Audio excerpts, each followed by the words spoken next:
বিবি সাহেব 60টা রুটি বইলা 60টা রুটি বেলালের সামনে হাজির করলেন। বেলাল মাত্র রুটিটা খাবেন, ওই অবস্থায় দরজার পাশে একজন ভিক্ষুক আইসে ভিক্ষা চাইল, আসুনি গো কেউ, আজ আমি 3 দিন যাবত কিছু খাই না, কিছু পাই না, আমাকে খাওয়ার কিছু দিবেননি? হযরত বেলাল হাবশী রাদিয়াল্লাহু তাআলা আনহু মাত্র তিনি বসছেন, 60টা রুটি নিয়ে তিনি খাবেন বিবিকে লইয়া। ওই অবস্থায় দরজার পাশে যখন ভিক্ষুক ভিক্ষা চায়, বেলাল আর রুটি খাইলেন না, 7টা রুটি ওই সাইলকে দিয়ে দিলেন। সাইল বেলালের দরজার সামনে বসে তিনি রুটিগুলা খাইতেছেন। ভাইরা, ওই রুটি যেদিন খাবেন, যেদিন তিনি রুটিটা দিছেন আর ভিক্ষুক খাইছে, ওই দিনটাই ছিল বেলালের বিয়ে থেকে নিয়ে 7ম দিন, যেদিনে তার জান কবজ হওয়ার কথা। মালাকুল মউত আজরাইল আলাইহিস সালাম তিনি আসলেন জান কবজের জন্য। আয়েশা দেখেন দরজার সামনে একজন ভিক্ষুক বসে বসে সে খানা খাইতেছে। মালাকুল মউত আজরাইল দরজার পাশে সামনে একজন লোক বসা, এমন ভাবে বসা ভিতরে ঢুকবার মতো নয়, তারে না সরায় ঢোকা সম্ভব নয়। মালাকুল মউত আজরাইল বলতেছে, কে গো তুমি, কে তুমি, একটু সরো, আমি বেলালের ঘরে ঢুকবো। কিন্তু ইনি বলতেছেন, না, আপনি কি জানেন না কারো খানা খাওয়ার সময় ডিস্টার্ব করে ঠিক না, আপনি কেন আমার এই কথা বলেন? খানা খাওয়া শেষ হোক, এরপরে আপনার কথা যা শুনবো জবাব পারলে দিব, খানা খাওয়ার ভিতরে কোনো অসুবিধা দিবেন না, ডিস্টার্ব করবেন না। মালাকুল মউত আজরাইল তো বাক আল্লাহর কাছে জানতে চান, মালিক আপনি তো বেলালের রূহ কবজের জন্য তার ঘরে ঢুকতে বললেন, কিন্তু ঢুকার তো সম্ভব না, একজন ভিক্ষুক তো তার দরজার পাশে বসে বসে রুটি খায়, আমি তারে শর্তে বলি কিন্তু সে কথাই শুনে না। আল্লাহ এখন কি করব? আল্লাহ পাক রব্বুল আলামিন কয়, আজরাইল তুমি দেখতেছো ভিক্ষুক, যদিও সে ভিক্ষুক কিন্তু সে আমার বড় পিয়ারা বান্দা, সে আমার বড় নেককার বান্দা, সে আমার কাছে বহুত বড় বলি, সাবধান তুমি তার সাথে বেয়াদবি করবা না। এরে আজরাইল, আমার ওই নেককার প্রিয় বান্দা, সে যা বলবে তুমি তাই করবা, কারণ সে আমার কাছে এত প্রিয়, সে যা চায় আমি আল্লাহ তাই কবুল করে নেই, কারণ সে হলো মুস্তাজাবুদ দাওয়া। उल्फत में तेरी वही सीने दंदान कुतूरा, उल्फत में तेरी वही सीने दंदान कुतूरा, बू बकर उमर नक्श कदम तीर न छूरा, अयुशाक नबी वाके असरार मदीना, सुल्तान का सुल्तान है सुल्तान मदीना, सरकार का सरकार है सरकार मदीना। अल्लाह ने मक्का ही में ये काबा बनाया, इस काबा का काबा तेरी मरकद को बनाया, अल्लाह ने मक्का ही में ये काबा बनाया, इस काबा का काबा तेरी मरकद को बनाया, ऐसा लम्हा जी चले जा राह मदीना, सुल्तान का सुल्तान है सुल्तान मदीना, सरकार का सरकार है सरकार मदीना, गुलजार का गुलजार है गुलजार मदीना। अल्लाह पाक जिब्राइल साबधान साबधान, আমার ওই পেয়ারা বান্দার সাথে বেয়াদবি কইরো না, তারে জিগাও সে কি চায়, সে যা চাইবো আমি তাই কবুল করব। মালাকুল মউত আজরাইল আইসা বলতেছে, ও আল্লাহর পেয়ারা বান্দা, আপনি কি চান আপনি বলেন, কি চান আপনি বলেন। আপনি যা চাইবেন আল্লাহ তাই কবুল করবে। কেনই করবে না, কেনই করবে না? কারণ হলো ইনি কোন সাইল নামে যুবক, ইনি হলেন ওয়াজ করুনি রহমাতুল্লাহি আলাইহি, আল্লাহ পাকের বহুত বড় ওলি ওয়াজ করুনি রহমাতুল্লাহি আলাইহি, যাকে আল্লাহর নবী ইন্তেকালের আগ মুহূর্তে নিজের পরনের জুব্বাটা হাতিয়ে দিয়েছিলেন। আলী আর উমর দুইজনে এই জুব্বা নিয়ে তিনি ওয়াজ করুনির খোঁজে তালাশে বের হয়েছিলেন। করণ এলাকায় আইসা মানুষকে জিজ্ঞেস করেছেন, ও মানুষেরা, ওয়াইজ নামে তোমরা কাউরে চিনোনি? মানুষেরা কয় আমরা চিনি একজন পাগল, নাম ওয়াইজ, জঙ্গলের মধ্যে থাকে, বসতির মধ্যে আয় না, মানুষের সাথে মিশে না, এমন একটা মানুষ জঙ্গলের ভিতরে থাকে, মাকে নিয়ে থাকে, মাকে নিয়ে থাকে, একটা উট নিয়ে উট রাখালি করে, উটের দুধ খায়, মাকে নিয়ে জঙ্গলের ভিতরেই থাকে, আর শুধু নামাজ পড়ে, তাসবিহ পড়ে, আল্লাহর গুণগান গায়। ওই মানুষটা জঙ্গলের মধ্যে থাকে। ওমর কই কোথায়, কোন দিকে, একটু আমাদেরকে বলো। চলে গেলেন, খুঁজা বের করলেন, জঙ্গলের ভিতরে একটা গাছের নিচে ওয়াইজ করুনি আল্লাহ পাকের কুদরতি কদমে সেজদায় পড়ে কান্দে। সালাম ফিরানোর পর উমর আলী তারা নিজের পরিচয় দিলেন, আলী নিজের পরিচয় দেন, উমর নিজের পরিচয় দেন। ওয়াজ করুনি বলতেছেন, আপনারা আমার খোঁজে কেন এসেছেন? কয় আমরা আপনার নামটা জানতে চাই, গল্লার পেয়ারা বান্দা, গল্লার ওয়ালি নবীর আশিক, আপনার নাম কি? ওয়াজ করিনি কয় নাম আব্দুল্লাহ। উমর কয় আব্দুল্লাহ তো আমরাও, আপনার বাপ মা আপনার নাম কি রাখছেন সেটা কোন? ওয়াজ করিনি কয় আমার আব্বা আম্মা নাম রাখছেন ওয়াইজ। বলতেই হযরত উমর কয় আপনার ডান হাতের তালুটা কি একটু দেখতে পারি?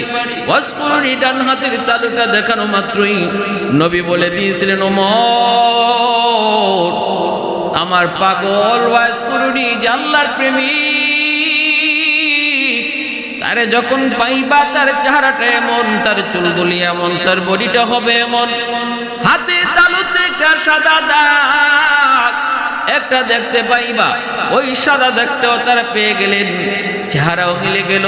সব মিলে যাওয়ার পর, নবীর কথার সাথে সব বিবরণ মিলে যাওয়ার পর ওমর বলে, আপনি সেই ওয়াইজ যাকে আল্লাহর নবী, আল্লাহ নবী ইন্তেকালের আগে নিজের পরনের জুব্বাটা হাতিয়ে দিছেন।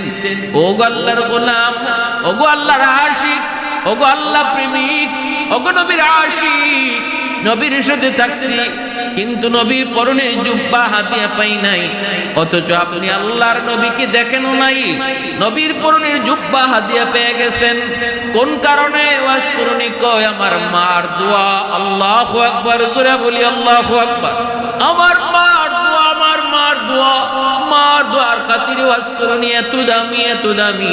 এর যুবক, বাপ মার দোয়ার কারণে সন্তান আল্লাহর কাছে দামি হয়। বাপ মার দোয়ার উসিলায় সন্তানের দুনিয়া আখিরাতে উজ্জ্বল হয়। বাপ মার দোয়ার উসিলায় সন্তান দুনিয়াতেও লাভবান হয়। বাপ মা যদি বদ্ধ থাকে সন্তান দুনিয়াতেও ধ্বংস হয়, আখিরাতের জীবনও ধ্বংস হয়। কারণ হলো রাসূল কয়, রাদার রব্বি ফি রাদাল ওয়ালিদাইন ওয়া সাখাতুর রব্বি ফি সাখাতিল ওয়ালিদাইন। বাপ মা খুশি থাকলে আল্লাহ খুশি, বাপ মা নারাজ থাকলে আল্লাহ নারাজ, আল্লাহ নারাজ। এজন্য যুবক, দুনিয়ার সফলতা চাও, মা মার দোয়া নেও। দুনিয়ার সফলতা চাও, বাবার দোয়া নেও। আল্লাহ পাক রব্বুল আলামিন জীবনের বাকি আল্লাহ জ্বালায় দিবে। ওয়াজ করুনি দোয়া পেয়েছেন মার, মার দোয়া পাইয়া আল্লাহ পাক শুধু ওলি নয়, শুধু ওলি নয়, ওলিদের সরদার আল্লাহ বানায় দিছে। সুলতানুল আরিফিন আল্লাহ বানাইছে। শুধু তাই নয়, আল্লাহ তাও জানায় দিছে, আল্লাহ কয় তোমারে মুস্তাজাবুদ দাওয়া বানায় দিছি, যাও তুমি যা চাইবা আমি তাই কবুল করব। আল্লাহ তার হাবিবও জানায় দিছে বন্ধু সে কিন্তু মুস্তাজাবুদ দাওয়া, সে হাত তুললে আমি আল্লাহ দোয়া কবুল করি।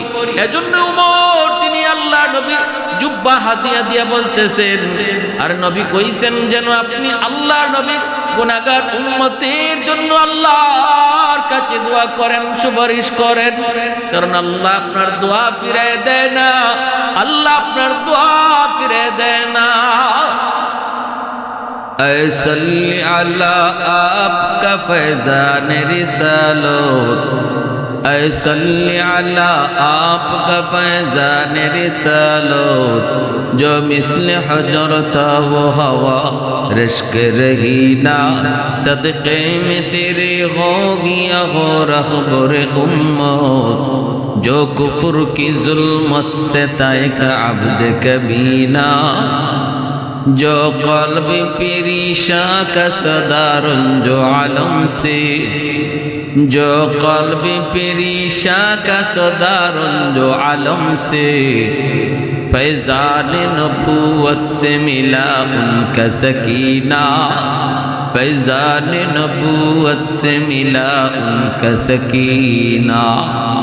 বাইরা বন্ধুরা জন্য বলতেছিলাম, ওয়াসকুরনির মতো এত বড় আল্লাহর ওলি বেলাল হাফসির দরজার পাশে বইসা ভিক্ষুকের মতো 7টা রুটি খাইলেন। মালাকুল মউত আজরাইল যখন বাড়াইয়া জিজ্ঞেস করেন, আল্লাহর পেয়ারা বান্দা কি চান আপনি বলেন, আপনি যা চাইবেন আল্লাহ তাই কবুল করবে। সাথে সাথে ওয়াসকুরনি কয়, বেলাল আমাকে 7টা রুটি খাওয়াইছি, আল্লাহ একের বদলা 10 দেয়। মান জাআ বিল হাসানাতি ফালাহু আশরু আমসালিহা।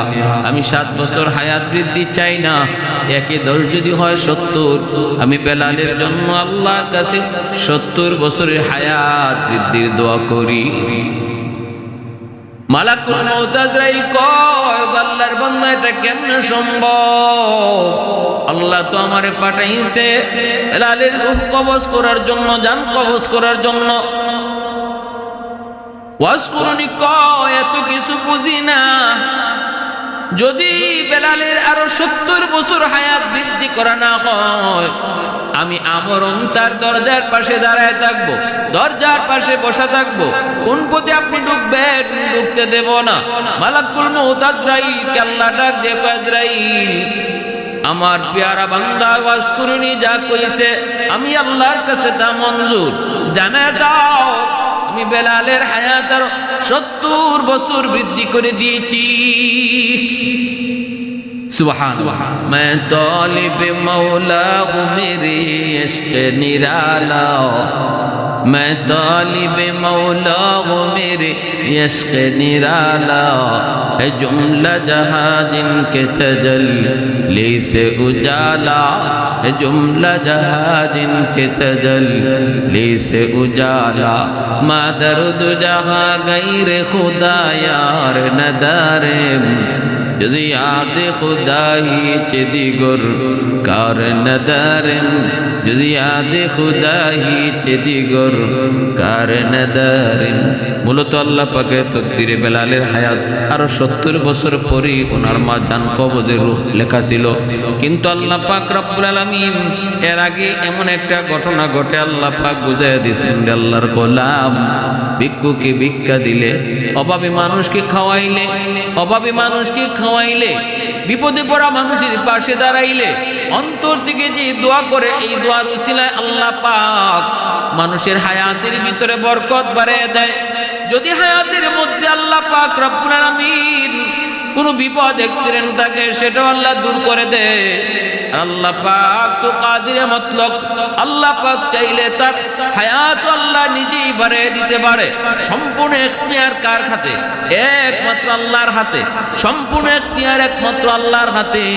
দোয়ার উসিলায় মানুষের তাকদীর পর্যন্ত পাল্টে যায়। দোয়ার মতো দোয়া যদি হয়, হাতের মতো হাত যদি হয়, জবানের মতো জবান যদি হয়, আল্লাহ পাক ওই দোয়ার উসিলায় তাকদীর পাল্টায় দেয়, তাকদীর আল্লাহ পাল্টায় দেয়। এজন্য রে ভাই, বেলাল হাবশী রাদিয়াল্লাহু তাআলা আনহু এত বড় মর্যাদা, এত সম্মান আল্লাহর দরবারে ছিল। ওই বেলাল হাবশী রাদিয়াল্লাহু তাআলা আনহু ছিলেন তিনি উমাইয়ার গোলাম। উমাইয়ার গোলাম থাকতে নবীর উপর ঈমান আনলেন। উমাইয়া বেলালকে নির্যাতন শুরু করলো। মক্কার উশৃঙ্খল যুবকগুলির লেলায় দিল। রাতের বেলাও নির্যাতন, দিনের বেলাও নির্যাতন। দিনের বেলা চিৎ করে শোয়া রাখতো।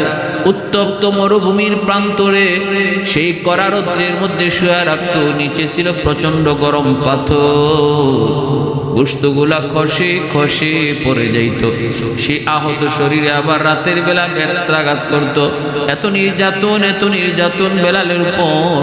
এরপরও কিন্তু বেলাল আল্লাহ নাম ছাড়েন না, এরপরও আহাদ আহাদ নাম ছাড়েন না।